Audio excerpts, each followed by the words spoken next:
So, hello everyone. As we all know, we are going to do the Ayurvedic aspect. This lecture is going to be very different than what we discussed yesterday. Yesterday, there was a pattern like we were doing science, symptoms, gynec examination. We did all the things from the Rotterdam's criteria, USD, and everything. Today's lecture is going to be different because I know you all would be familiar how things work in Ayurveda. So as you know, we don't have direct reference like this is PCOS and this is what is there in Ayurveda. Before starting the topic, I would like you to give you a proper review of literature, that is, where is this disease mentioned in Ayurveda.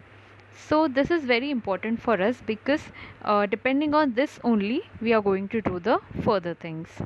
So let's start. If you have read Kashyap Samhita, then you would come to know where this disease is mentioned according to Ayurveda. So first, this is a shlok, which is a very, very beautiful shlok actually. I'll just read it out for you. I'll give the reference also. It is from Charak Sutrasan, chapter number 18, which is actually known as the Trishothi Adhyay. So in this chapter, actually, they have mentioned the types of Shot. Actually, they have mentioned Nij, Agantuj. Shot is mentioned by Charak, Acharya Charak. Then there are various types of Sthanik Shot are also mentioned, like Upajivika, Galaganda, or Rohini, and etc. etc. And after mentioning all these Shotha, that is, all these types of Shotha, they have given this shlok. When I first read it in UG, I was like, why is this shlok given in the chapter of Shod? I mean, what is the relation? So I'll just read it out once, okay, and then we'll go to the deep meaning. And you'll ask me, we are learning PCOS. Where does Shod and all comes over here? You'll come to know in a minute, okay. So let's read the shlok. विकारानां कुशलो न जीयात कदाचन न हि सर्वविकाराणां नामतो अस्ति ध्रुवा स्थितिः. Okay, so this is the shlok. By reading this shlok, I didn't understand the meaning when I read it for the first time. Most of you would be familiar with this shlok also. I'll just give you the meaning. The meaning of this shlok is that all the diseases cannot be named. This is said by Acharya Charak. And if you can't name a disease, then you should not feel inferior, but you should try to do samprapti, Vighatan, you can say, by Vyadi Ghatak, Hetu, Dosh, Udushya, Srota, Sthan, Agni. This thorough examination of the patient. You do all these things and then you treat the disease. Charak has clearly said, Na hi sarva vikaranam namato asti dhruvam.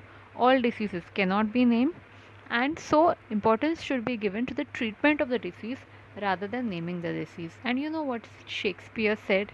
Yeah, he said, what is in the name? It is said by Charak.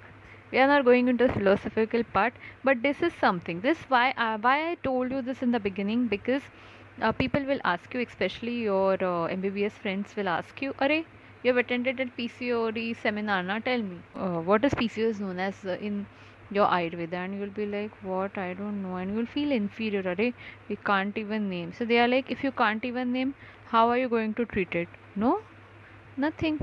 These modern people, what they do, they give big fancy names, this name, that name, this syndrome, that syndrome. And if you read actually in it, they'll just write ki this was invented by this person in 19 whatever year, and below that they'll write cause is this 50% cause is idiopathic. Arey, what is idiopathic? Then how did you name the syndrome if you don't even know the cause and saying 50% is idiopathic? How can you name the syndrome? And treatment, they are saying ki symptomatic treatment, no specific treatment, nothing. Arey, then why are you writing that syndrome? Why are you giving such big fancy names?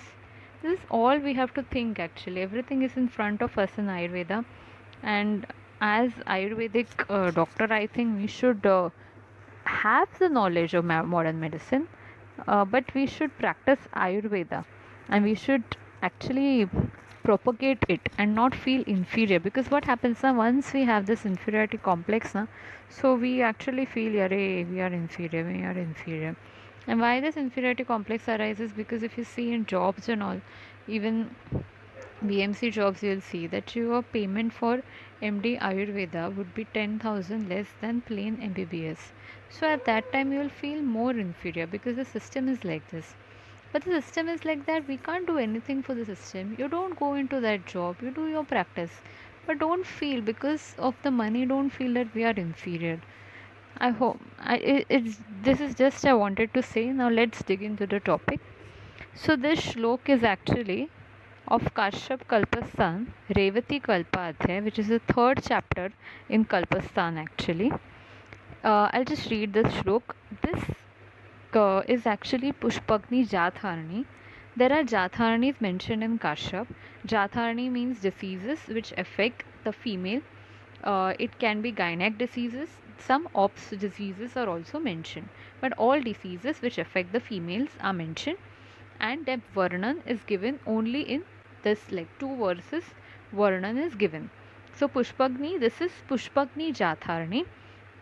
So this reference and this Varnan, as far as how much I have seen, this is the closest description of PCOS mentioned in Ayurveda. No other Varnan or no other disease we can correlate to PCOS as much as this can be correlated. That's why I've put it first actually. So we will understand what is written in the shlok. So here it is written, Vrutha pushpam tuya nari yatha kalam prapashyati stula lomasha ganda va pushpagni sapi revati. Okay, so we'll go in one word. Vrutha pushpa. Vrutha means without. You can say pushpa. Now pushpa word is actually used for ovum, and pushpa is also synonym ovum, or you can say stri beach. Pushpa is actually synonym of artav. Artav we know can be used as ovum. Artav can be correlated to hormones also, and artav can be correlated to the menstrual blood also. That is raja what we say. Over here, if you see the shlok properly, pushpa is mentioned in many shloks actually, but every time the meaning of the word pushpa is not beach. So this you have to take in that context. So in this context, if you see, the meaning of the word pushpa is ovum and not menstrual flow. Why am I saying this? Because if you read the entire shlok, you will come to know this. Vrutha pushpam tuya nari yatha kala prapashyati. Yatha kala prapashyati means she gets menses. Yatha kal means she gets menses on time. So this means in this shlok, in the first line, it is given that a nari or a woman in whom menses are occurring regularly, and but vrutha pushpa, but without pushpa or without ovum, anovulation. We got it. Vrutha pushpa and anovulation, as I mentioned yesterday. An means no, and ovulation ovulate. Here also vrutha pushpam. Can you see the correlation? So beautiful actually. So you will ask me actually ki, but in PCOS the menses are not regular. They are irregular menses. Amenorrhea is there. Yes, I know that. As I said, this is the closest we can compare PCOS, not fully, but closest. Okay, we can at least we saw anovulation. This you can compare Pushpagni Jatharani. This we can compare in some patients. What happens? Their menses are regular, okay, but if you do follicular study and they are PCOS patient, you do follicular study of such PCOS patients, then they would be having anovulation.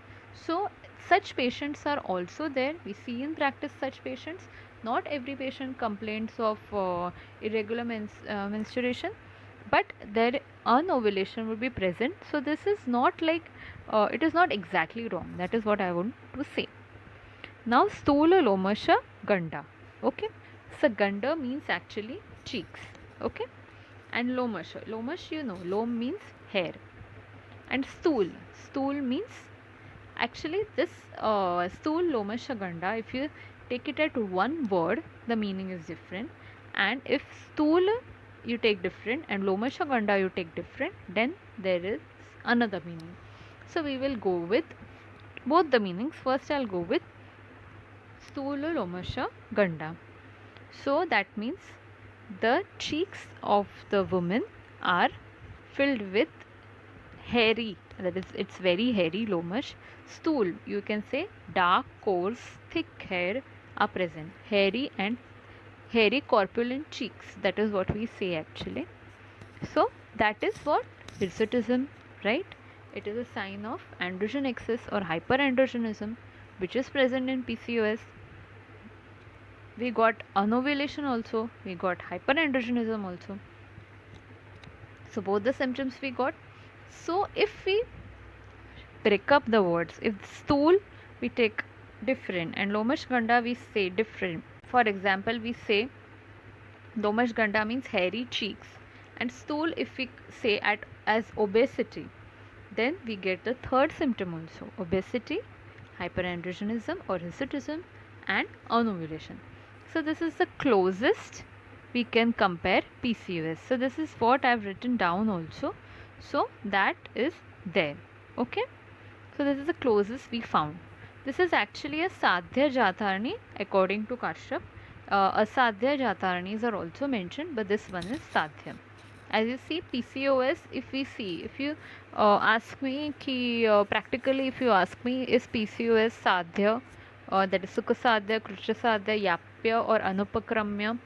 So I'll say in some patients it is Krucha Sadhya, like if the PCOS has recently is developed and the patient is ready to follow everything you say and all the diet and lifestyle, and if there is no positive family history, then in such patients still it is Krucha Sadhya. I won't say Sukha Sadhya. PCOS is never Sukha Sadhya because patient takes treatment for a long period of time. Because you see now, we saw yesterday how many mechanisms are getting altered, so it takes a long period of time. In some patients, it is Yapya also. In some patients who are very obese, where everything is like increased, they have diabetes also, and lots of hormonal imbalance, and they are not following diet also. So it becomes Yapya also.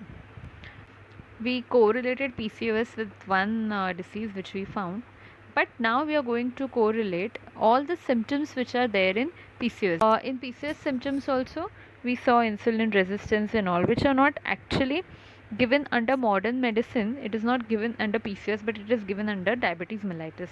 So here also we can do the same thing. All the symptoms we are going to see the Ayurvedic way. So what were the symptoms if you remember? So Lakshana of PCOS we are going to see. We have oligomenorrhea or menorrhea. Yesterday, did you remember we discussed about the Steen-Leventhal syndrome, but we didn't discuss any of the symptoms. Why? Because we wanted to do it today. So Steen and Leventhal, they described only 3 symptoms, that is amenorrhea, hirsutism and obesity. I wanted to discuss it over here because hirsutism and obesity we got in Pushpagni Jatharni. So that's the reason I mentioned it over here with enlarged polycystic ovaries.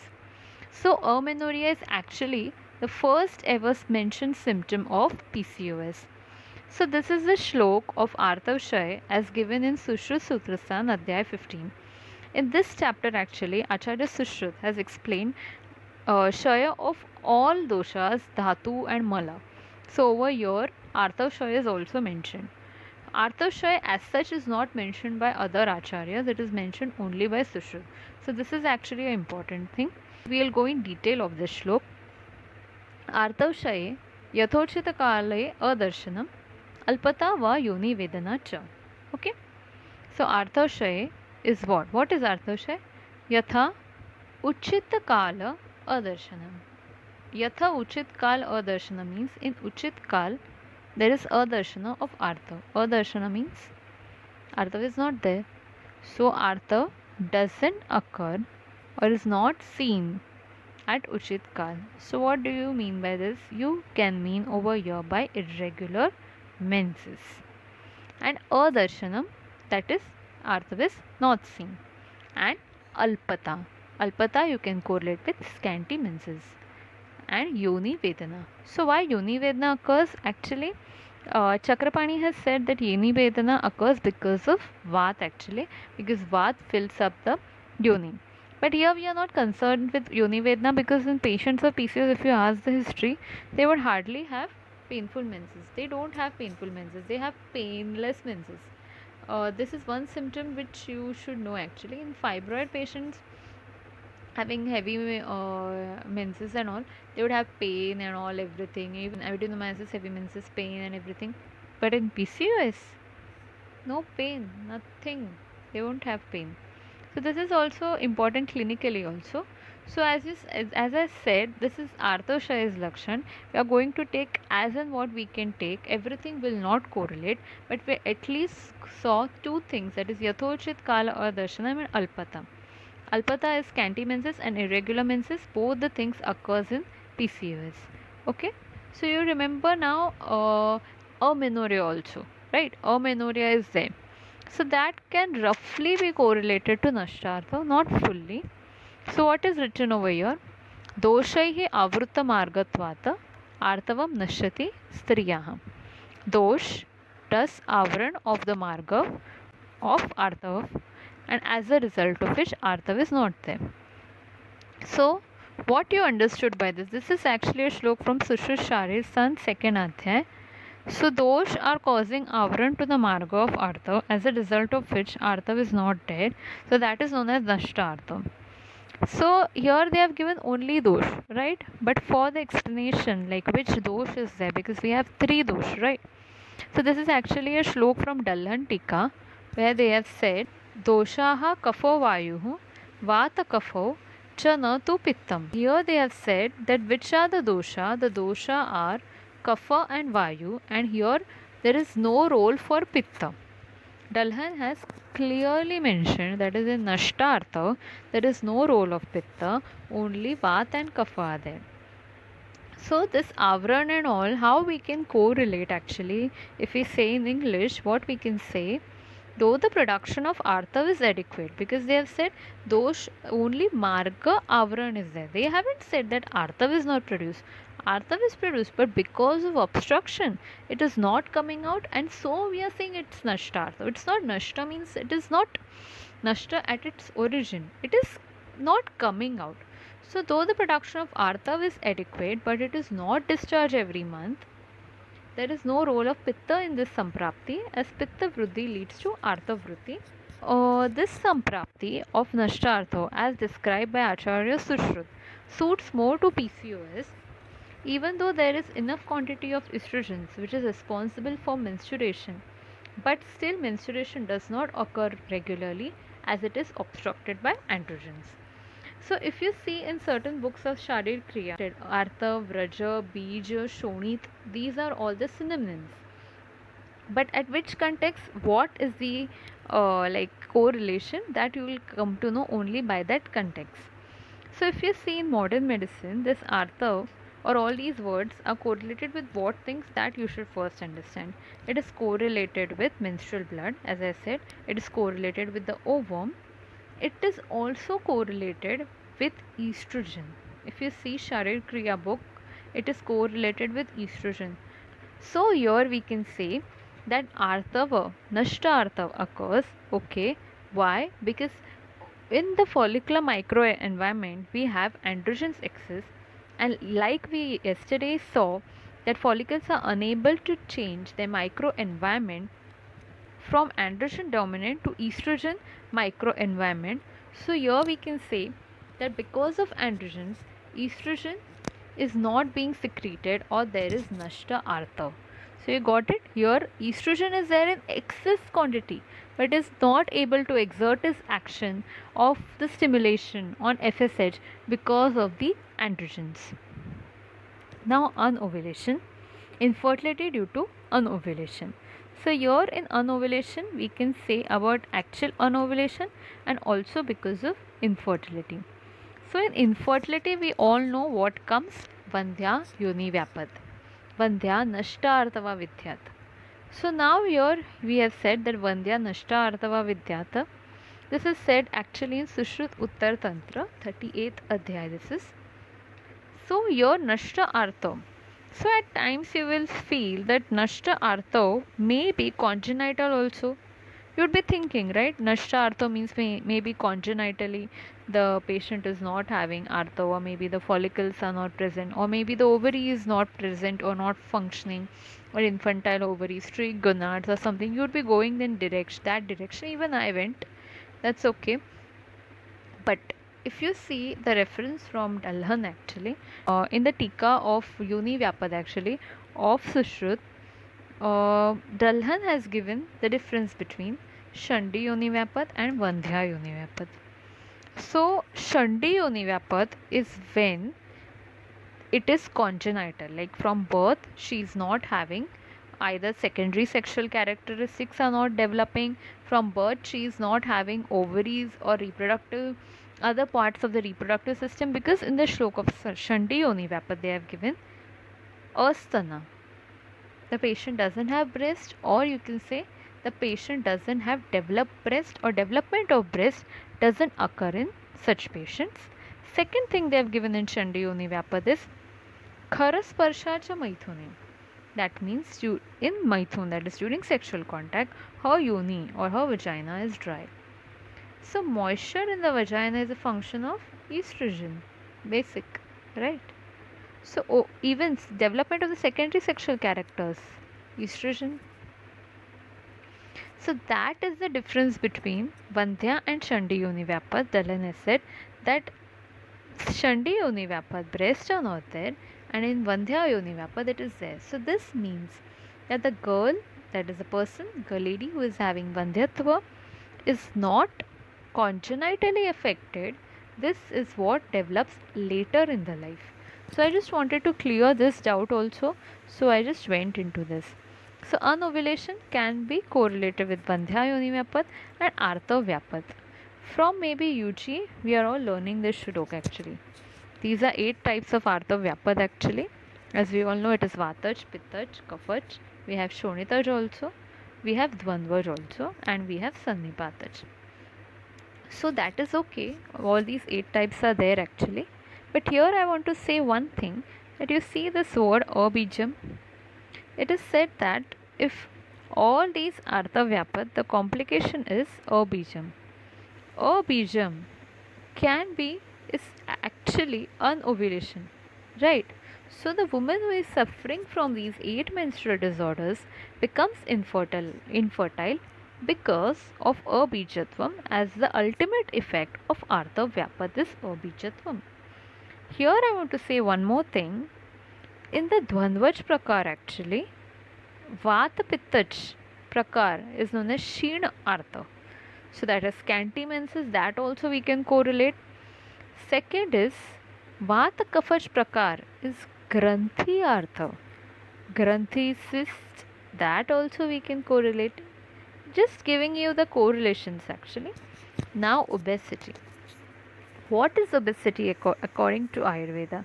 Why we are doing these symptoms? Because uh, we at times in modern medicine also sometimes you have to treat symptomatically, like patient is like, I want to lose only weight, I want to only have conception, do nothing, it's okay if my PCOS progresses, I want only one baby, bas ho gaya, till that time only I'm going to take treatment, because there is no such direct disease which can explain PCOS, so we are doing one symptoms, right? So now obesity, as you all know, Stolya is mentioned. It is a Medo Rog actually. Where it is mentioned? In Charak, it is mentioned in Ashtav Ninditi Adhyay. The 8 people who are Nindit Purush, one of them is Stolya. One of them is Karsha also. So the current concept which is going on in the society actually, most of the actors and all, they are actually Ati Krush. Ati Krush is a dosha. It is a Nindit Purush. You shouldn't be Ati Krush. People are mad. They are becoming Ati Krush. They're becoming Karsha. You know what are the symptoms of Ati Krush?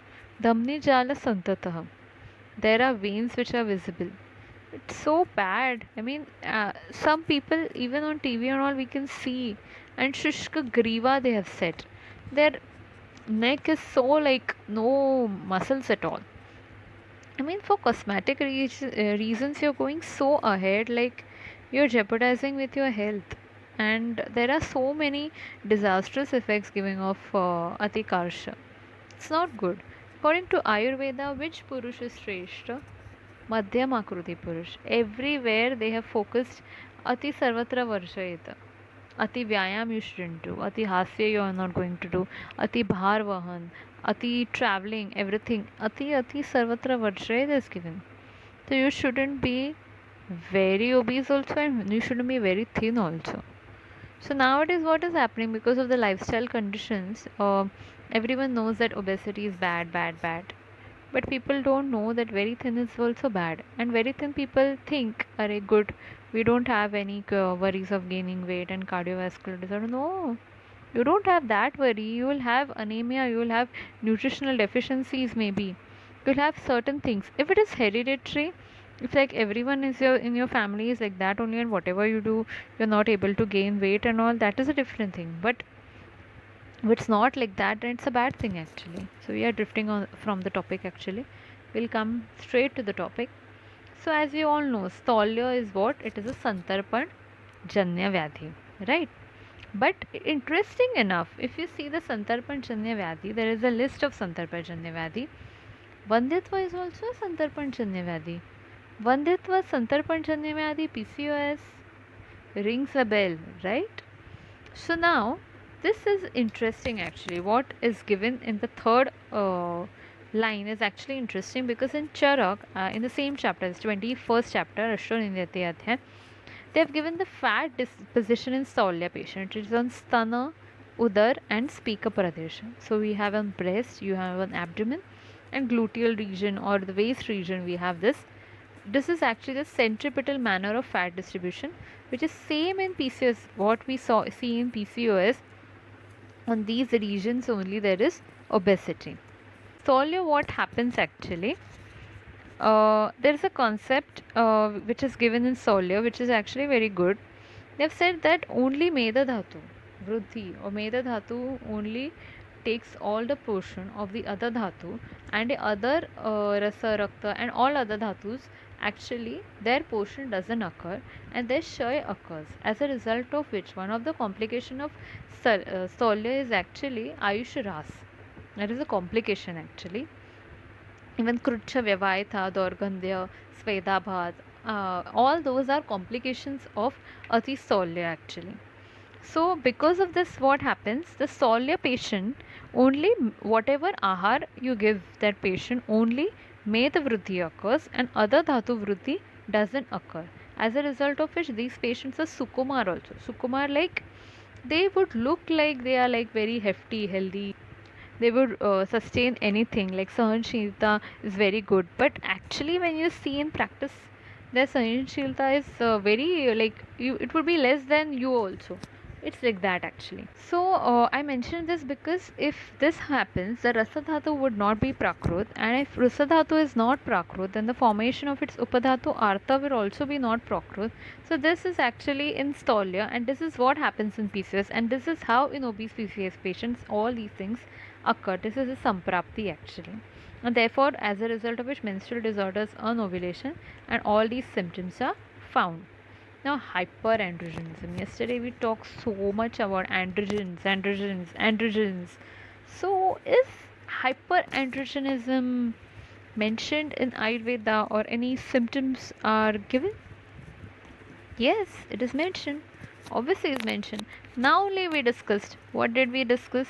We discussed hairy cheeks, corpulent cheeks in Pushpakni Jatharni. So it is mentioned over there. One more place it is mentioned. I gave you the clue now itself. Which place? Ashto Nindati Adhyay. Ashto Nindati Adhyay, Atilom and Alom. Both are actually Nindit Purush actually. So Atilom is also not good and Alom is also not good. So I couldn't get any more references. These are only the two references where we can actually correlate. So now what other symptoms we found? Or what other manifestations we found? Granthi, obviously, so we have to go into the pathology of Granthi because Granthi is main in PCOS. So as you know, there is accumulation of cyst in the periphery, and some say it is Granthibhut Artav Dushti also. If you say that Artav Vyapat are given, and if you say that Granthij Artav or Granthibhut Artav Dushti as this, like it is the Dushti of the Artav, where the word Artav you take as ovum and not as menstrual fluid, then that Granthibhut Artav Dushti can also be correlated to this cyst. That also can be done. Secondly, I'm going into the Granthi Samprapti, proper Granthi Samprapti. This is not given in Sri Rog. This is said by Sushruti Nidan Stan, where Granthi is mentioned. Granthi, Arbud, and all, Apache, and all those diseases are mentioned. I have taken this shlok from there actually. So, what is the Samprapti of Granthi? Because on basis of this only, we are going to do the treatment. So, as it is written over here, Vatadayo, so Vatadi dosha, Masa Asrukcha Dushta.